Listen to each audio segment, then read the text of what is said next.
ಈಗಾಗಲೇ ತನಿಖೆ ಮಾಡ್ತಾರೆ, ಇನ್ವೆಸ್ಟಿಗೇಷನ್ ಹಂತದಲ್ಲಿದೆ ಮತ್ತು FIR ಹಾಕಿದ್ದಾರೆ.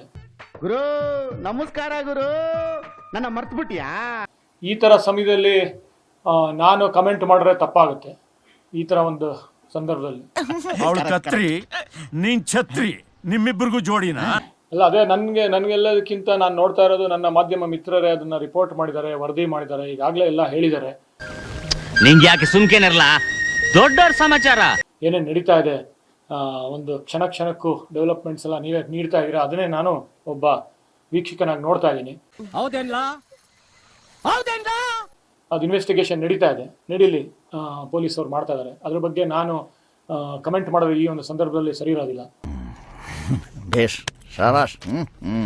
ಅದಕ್ಕೆಲ್ಲದಕ್ಕಿಂತ ಮುಖ್ಯವಾಗಿ ಈ ಒಂದು ಪತ್ರಿಕಾಗೋಷ್ಠಿಯನ್ನ ಒಂದು ಬಸವಣ್ಣ ಅವರ ಕವನ ಮೂಲಕ ಏನು ಮಾಡ್ತೀನಿ, ಅದೇ ನಿಮ್ಮ ಒಂದು ಸಿಂಬಾಲಿಕ್ ಆಗಿ ನಿಮಗೆ ಒಂದು ಉತ್ತರ ಕೊಡುತ್ತೆ ಅನ್ಸುತ್ತೆ. ಅದು ಟಿವಿಲಿ ಬರ್ತದೆ, ನೋಡೋದ್ರಾಯ್ತು, ಐಡಿಯಾ ಬೇರೆ ಅದೇ ಹಮ್ಮಿಕೊಂಡು ನಡೀಲೇ.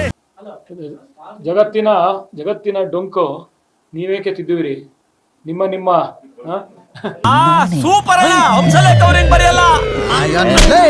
ಇವ್ನ್ ಕೊಡ್ಸ ಅರ್ಧ ಗ್ಲಾಸ್ ಟೀಗೆ ಹಂಸಲೇಖ ಅವ್ರನ್ನ ಯಾಕ್ರ ಇಲ್ಲಿ ಗೆಳಿತೀರಾ? ನಿಮ್ಮ ತನು ಇವ್ನ ಯಾರ ತಲೆ ಕೆಟ್ಟೋಂತರ ಕಾಣಿಸ್ತಾನೆ. ಏನಯ್ಯ ಬೆಳಿಗ್ಗೆ ನಿನ್ನ ಹರ್ಕತೆ ಕೇಳಕ್ ನಾವೇನ ಸಿಕ್ಕಿದ್ದು? ನಿಮ್ಮ ತನುವ ಸಂತೈಸಿಕೊಳ್ಳಿ, ನಿಮ್ಮ ಮನವ ಸಂತೈಸಿಕೊಳ್ಳಿ. ನೆರೆಮನೆಯ ಪಕ್ಕದಲ್ಲಿ ನೋಡು, ಈ ಜಗತ್ತಲ್ಲಿ ತಪ್ಪು ಸರಿ ಅನ್ನೋದು ಇಲ್ಲ, ಎಲ್ಲ ಅವ್ರವ್ರ ವ್ಯೂ ಪಾಯಿಂಟ್ ಅಲ್ಲಿ ಯೋಚನೆ ಮಾಡ್ತಾರೆ ಅಷ್ಟೇ. ದುಃಖಕ್ಕೆ ಅಲ್ಲಲ್ಲ, ಓದದ್ ಕಲರಿ ಅನ್ಎಜುಕೇಟೆಡ್ ಬಾಡೈತವ. ಕಣ್ಣೀರುವ ಮೆಚ್ಚಿ ನಮ್ಮ ಕೂಡಲ ಸಂಗಮದೇವ ಅಂತ ಕುವೆಂಪು ಅವರ ನಾಡಲಿದ್ದೀವಿ. ಕಾವ್ಯ ಸ್ಫುರಣ ಆಗೋದಕ್ಕೆ ಕಾಲಮಿತಿ ದಿನಮಾನ ಅಂತಿರೋದಿಲ್ಲ. ಕಾವ್ಯ ಸೃಷ್ಟಿಯೇ ಹಾಗೆ, ಸಂದರ್ಭೋಚಿತವಾಗಿ ಸಂದರ್ಭಾನುಸಾರ ಆಗುವಂಥದ್ದು. ಈ ವಯಸ್ಸಿಗೆ ಎಂಥ ವಾಗ್ಧೋರಣೆ, ಮೆಚ್ಚತಕ್ಕದ್ದೇ. ಲಂಕೇಶ್ವರ ಒಂದು ಸ್ಥಳದಲ್ಲಿದ್ದೀವಿ. ಈ ತರ ಸಂದರ್ಭದಲ್ಲಿ ಇಬ್ಬರು ಯುವ ಪ್ರತಿಭೆಗಳು ಕವನಗಳನ್ನ ಓದ್ತಾ ಇದ್ದಾರೆ. ನಾವು ಬಸವಣ್ಣ ಅವ್ರ ವಚನ ಪ್ರಯತ್ನ ಮಾಡ್ತೀನಿ ಹೇಳೋದಕ್ಕೆ. ಅಲ್ಲ ಕಣಪ್ಪ, ನೀ ಎಲ್ರಿಗೂ ಬಾಯಿಗೆ ಬಂದಂಗೆ ಬೈತಿಯಲ್ಲಪ್ಪ, ತಪ್ಪಲ್ವಪ್ಪ. ಈ ತರ ಸಂದರ್ಭದಲ್ಲಿ ಯಾಕೆ ಗೌರಿ ಬಗ್ಗೆ ಮಾತಾಡೋಣ, ನಮ್ಮ ಅಕ್ಕ ಗೌರಿ ಬಗ್ಗೆ ಮಾತಾಡೋಣ, ಗೌರಿ ಸಿನಿಮಾ ಬಗ್ಗೆ ಮಾತಾಡೋಣ.